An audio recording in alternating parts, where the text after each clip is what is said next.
বন্ধুরা, আপনারা ভালো করেই জানেন যে গত 5 বছরে ভুটানের সঙ্গে চীনের সম্পর্ক ক্রমেই মধুর হচ্ছিল। নানান ধরনের ছবি উঠে আসছিল ভুটান ও চীনের এই হানিমুনের।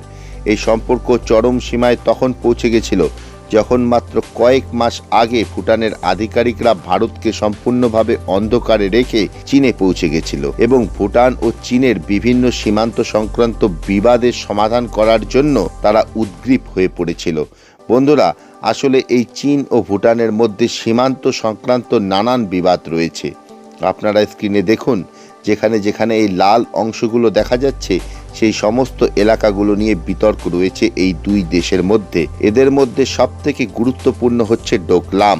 কারণ আপনারা ভালো করেই জানেন এই ডোকলাম সীমান্তকে বাঁচানোর জন্য 2016 সালে ভারতীয় সৈনিকরা মারাত্মকভাবে প্রতিরোধ তৈরি করে দিয়েছিল চীনের বিরুদ্ধে। আর সেই ডোকলামের ঘটনার পরেও ভুটান ভারতকে সম্পূর্ণ অন্ধকারে রেখে চীনের সঙ্গে গোপন চুক্তি করতে চলেছে বলে খবর পাওয়া যাচ্ছিল। বন্ধুরা, চীন ও ভুটানের বৈঠকের পর তো এমন খবর পাওয়া যাচ্ছিল যে ডোকলাম বাদ দিয়ে চীন ভুটানকে বাকি সমস্ত বিতর্কিত এলাকাগুলো দিয়ে দিতে প্রস্তুত হয়ে গিয়েছিল এবং ভারতীয় কূটনীতির জন্য এইটা একটা বড় চ্যালেঞ্জ হয়ে দাঁড়িয়েছিল। এর কারণ বন্ধুরা, এমন যদি হয়ে যেত এবং ভুটানের উপরে চীনের প্রভাব যদি এইভাবেই বাড়তে থাকতো, তাহলে ভারতের চিকেন স্নেক অর্থাৎ উত্তরবঙ্গের এলাকাগুলোতে সামরিক চ্যালেঞ্জ ভারতের জন্য আরও গুরুতর হয়ে যেত। কিন্তু বন্ধুরা, শত চেষ্টার পরেও ভুটানের মানুষ ভারতের পক্ষে রয়েছে। আজকে তারা সেটা প্রমাণ করে দিল। কারণ আপনারা স্ক্রিনে দেখুন, ভুটানের চীন সমর্থক সরকারকে মারাত্মকভাবে হারিয়ে দিয়েছে ভারত সমর্থক দলগুলো। বন্ধুরা, খবর পাওয়া যাচ্ছে যে প্রায় 70% ভোট পেয়েছে ভুটানের বিরোধী দল। আর বিরোধী দলের নেতা হচ্ছে টি সিরিং।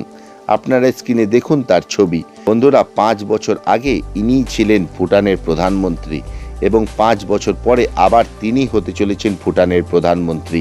এবং বন্ধুরা, ইনি হচ্ছেন মারাত্মকভাবে ভারতপন্থী। কারণ ইনি নির্বাচিত হওয়ার সঙ্গে সঙ্গে প্রথম বিবৃতি দিয়ে বলেছেন যে ভারতের সঙ্গে ভুটানের সম্পর্ক আগামী দিনে এত দৃঢ় হতে চলেছে যে এই সম্পর্কের আর কোনো বিকল্প কখনো তৈরি হবে না। বন্ধুরা, আপনারা অবশ্যই ভাবছেন যে ভুটানে চীন সমর্থক সরকারের বিরুদ্ধে মানুষ কেন এত ক্ষুব্ধ হয়ে গেছিল যে 70% তাদের বিরুদ্ধে ভোট পড়েছে।